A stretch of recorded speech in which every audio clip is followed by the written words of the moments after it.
I want to dive into the Israel-Palestine section of the book. It's the largest section of the book. And I have to say, when I read the book, I imagine if I took your name out of it, took away the awards and the acclaim, took the cover off the book, the publishing house goes away, the content of that section would not be out of place in the backpack of an extremist. I have a very moral compass about this.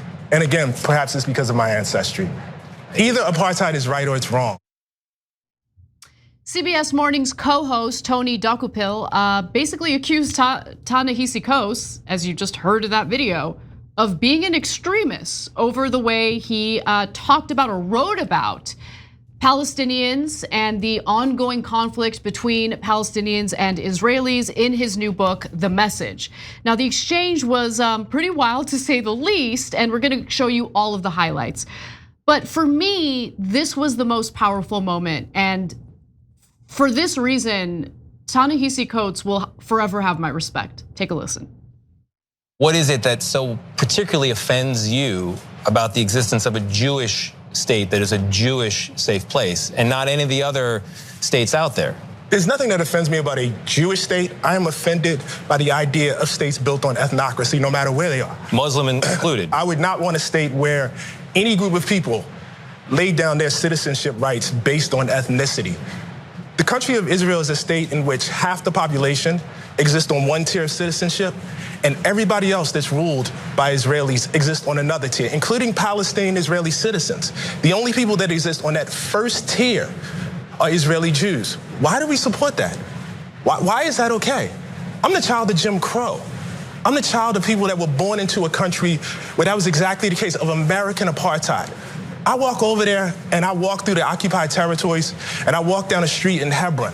And a guy says to me, I can't walk down the street unless I profess my religion.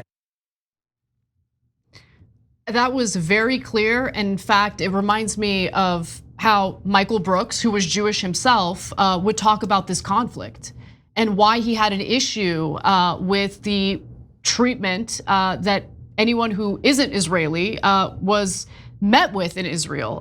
But anyway, there's a lot more to get to, but I want your thoughts first. Yeah, this Tony Dokupil guy, it was basically accusing him of anti-Semitism through the whole interview. Every question was, isn't it interesting that you picked the Jewish state to be against and no other country?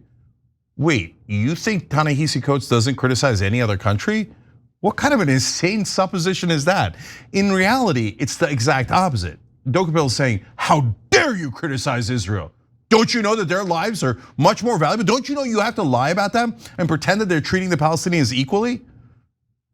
Hey, Tony, you don't mind 57 years of brutal occupation of the Palestinians? You don't mind the 41,000 people slaughtered in Gaza? Obviously and you not. have the temerity, the gall to pretend that if he's not cheerleading a genocide, that he's anti-Semitic. But guys, look, at this point, something really interesting happened with that interview in my mind, okay? Because a lot of people are really upset about it, which I found to be stunning, because in my life, having been in media for over a quarter century, that was the norm. That was the norm for the entire time. I have had that treatment done to me dozens of times, and even on the mildest criticism of Israel. Interesting that you picked the Jewish state. Oh yeah, I wonder why. In fact, it happened to me today. I was debating a supporter of Israel, and she said, why is Israel the only country you criticize? What an absurd thing, are you kidding me? We criticize so many different countries. We criticize America. We criticize our own country. Saudi Arabia, Turkey, you name it, we criticize. Cenk, why do you not believe in America's right to exist? Yeah, but for people like Tony Dokupil, and almost the entire, that's why I bet you right now, Tony's at home going, I don't get it. This is the kind of smear job we always do, and we pretend that Israel's an angel, and everyone would agree to their slaughters and their occupations unless they were anti-Semites. Why? Oh, I picked the wrong target. He's a really well-respected African American. I should have done it to a Muslim, then no one would have cared and everybody would have agreed. Okay, so sorry, Tony. This is the one time you got caught. And is it unfair? Yeah, every other anchor has been doing that for a quarter of a century in America. So I love that at least people are pushing back and going, get a load of this racist Dokupil, and he is. He's a giant racist. Now, earlier in the exchange, immediately after Dokupil basically called Ta-Nehisi Coates an extremist, he talked about why he decided to dedicate such a huge portion of his book on Palestinians. Let's take a look. Why leave out that Israel is surrounded by countries that want to eliminate it? Why leave out that Israel deals with terror groups that want to eliminate it? Why not detail anything of the first and the second intifada, the cafe bombings, the bus bombings, the little kids blown to bits? And is it because you just don't believe that Israel in any condition has a right to exist? Well, I would say the perspective that you just outlined, there is no shortage of that perspective in American media. That's the first thing I would say. I am most concerned always with those who don't have a voice, with those who don't have the ability to talk. The reporters of those who believe more sympathetically about Israel and its right to exist don't have a problem getting their voice out. But what I saw in Palestine, what I saw on the West Bank, what I saw in Haifa in Israel, what I saw in the South Hebron Hills, those were the stories that I have not heard. Hey, don't scroll away. Come back. Because before the video continues, we just want to urge you to lend your support to TYT. You power our honest reporting. You do it at tyt.com/team, and we love you for it. So I just want to be clear, and you should watch the entire interview. There wasn't a single moment in which Ta-Nehisi Coates said that he doesn't believe in Israel's right to exist. The allegation that someone doesn't believe in Israel's right to exist is immediately used when someone is critical of Israel and its treatment of Palestinians in order to shut them up. But at no point did Ta-Nehisi Coates say, I don't believe in Israel's right to exist. In fact, we'll show you some other highlights where he makes that clear. But I wanted to make it clear now in case you were wondering if he had ever said that. So let me explain with examples why Tony Dokupil is such a bad person, such an immoral person. So he says, aren't you worried about little kids being blown to bits? And he has to go back decades for cafe bombings that happened, right? Because he only cares about Israelis. But we saw kids being blown to bits just the other day. Human shields. Yeah, for the last year, Israel's been blowing up kids to bits endlessly. Do you know, so 25,000 dead women and children, a stadium full of massacred women and children. Tony Dokupil doesn't care. He's like, what do you mean Israel has a right to exist? Hey, idiot, Israel does exist. They are preventing the Palestinians from existing, from Palestine from existing. You never realize that? You know why? Because he doesn't care about Palestinians at all.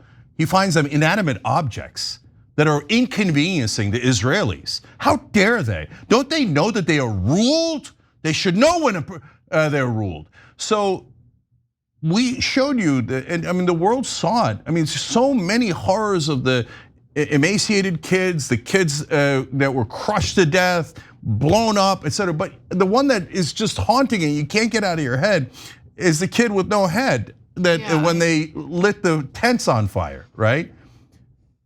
And Tony Dokupil doesn't care about that at all. He never mentioned that, and he's outraged at Ta-Nehisi Coates for caring about them.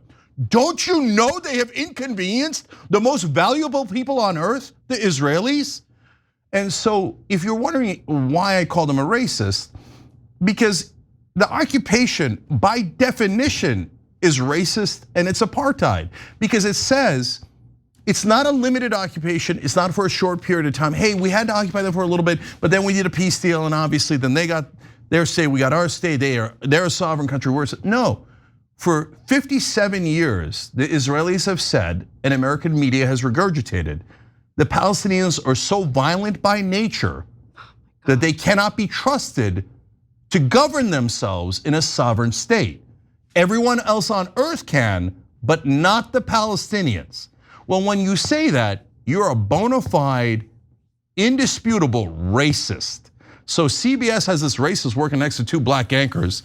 Okay, go ahead. Look, I don't believe in cancel culture, and if I did, I'd have to fire 75% of the mainstream media anchors who say the same exact thing. But I'm tired of them pretending that the people opposed to Israel are the racists or bigots when they themselves are flagrant racists and bigots. I want to go to a final clip, and in this clip, you'll hear Coates address the allegation that he doesn't believe in Israel's right to exist. But if you were to read this book, you would be left wondering, why does any of Israel exist? What a horrific place, committing horrific acts on a daily basis. So I think the question is central and key. If Israel has a right to exist, and if your answer is no, then I guess the question becomes, why do the Palestinians have a right to exist? Why do 20 different Muslim countries have a right to exist? My answer is that no country in this world establishes its ability to exist through rights. Countries establish their ability to exist through force, as America did. And so I think this question of right to Israel does exist. It's a fact. The question of its right is not a question that I would be faced with any other country. Boom. Yeah, I'll just add two things, because apparently Tony Dokoupil, on top of being a racist and an idiot, the Palestine doesn't exist. That didn't occur to you? As you're saying, can you believe you are saying theoretically, hypothetically, at some point in a totally impossible situation, Israel might not exist? But you've prevented Palestine from existing for 6 decades. Yeah, they're irrelevant. Yeah. Palestinian losers, kill them, kill them, kill them. Who cares? Now, Tony, don't pretend that that's not what you think. You showed it in the interview, clearly. You showed no compassion, no empathy at all for Palestinians. You looked at them as they're totally worthless. And so last thing is, this whole idea of this giant, stupid talking point about Israel's right to exist. Okay, well, when I criticize Saudi Arabia, does that mean, are you saying the Saudis don't have a right to exist? No, I'm saying the Saudi government is doing something wrong. Of course, the Saudi people have a right to exist. And they have a right to have a government, they have a right to have their own country, they have a right to be sovereign. I'm criticizing their government. Yeah. But when you say it about Israel, they do this total BS talking point that has tricked the entire country. Oh my God, they're the ones in danger. No, they're not. They have a giant military, they have nukes, they have the United States military to back them up. They're Goliath, crushing David to pieces. While Tony Dokoupil says anyone who criticizes them is an anti-Semite and a racist and a bigot, and that's the only reason that he could imagine that anyone would criticize Israel.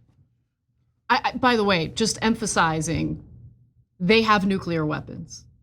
They have nuclear weapons. And by the way, they're the one country on earth that I'm worried to death would use it? Would use it without hesitation, because they don't value Muslim lives. They think that the sum of 4,000, 40,000, or 4 million Muslim lives is still zero. So to them, who cares if we kill millions of them?